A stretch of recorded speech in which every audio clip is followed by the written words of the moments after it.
नमस्ते दोस्तों। आज हम सुनेंगे मुंशी प्रेमचंद की कहानी पंच परमेश्वर। जुम्मन शेख और अलगू चौधरी में गाढ़ी मित्रता थी। सांझे में खेती होती थी, कुछ लेन देन में भी साझा था।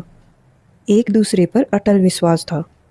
जुम्मन जब हज करने गए थे तब अपना घर अलगू को सौंप गए थे, और अलगू जब कभी बाहर जाते तो जुम्मन पर अपना घर छोड़ देते थे।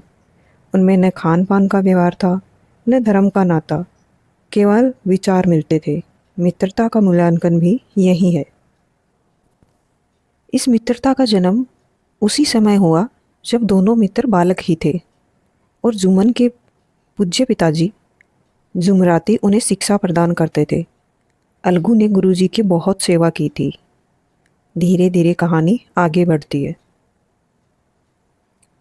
जुम्मन शेख की एक बूढ़ी खाला थी, जिसने अपनी थोड़ी सी जायदाद जुम्मन के नाम लिख दी थी।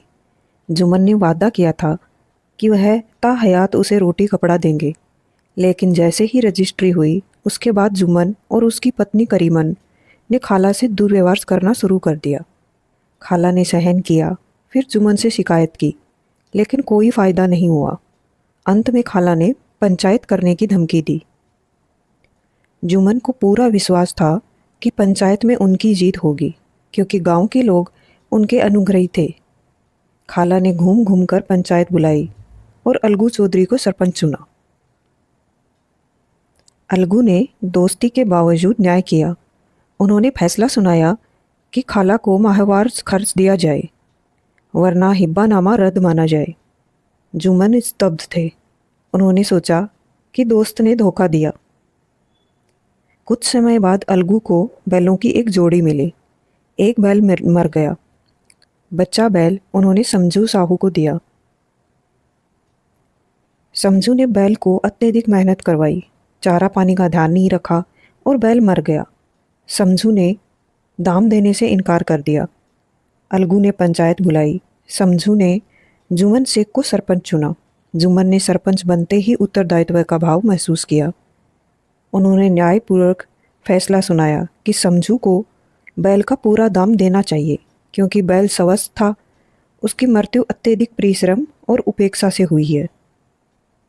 अलगू चौधरी खुश हुए और बोले, पंच परमेश्वर की जय। चारों ओर से प्रतिध्वनि हुई। जुम्मन अलगू के पास आए, गले मिले और बोले कि पंच के पद पर कोई दोस्त और दुश्मन नहीं होता, केवल न्याय होता है। पंच की जुबान से खुदा बोलता है। दोनों के दिलों का मैल धुल गया और मित्रता फिर से हरी हो गई। प्रेमचंद की यह प्रसिद्ध कहानी, जो न्याय, मित्रता और पंचायत की पवित्रता पर आधारित है, पंच को परमेश्वर माना गया है, क्योंकि वह पक्षपात से रहित न्याय करता है।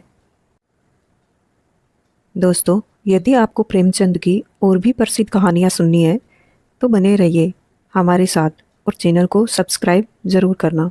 Thank you.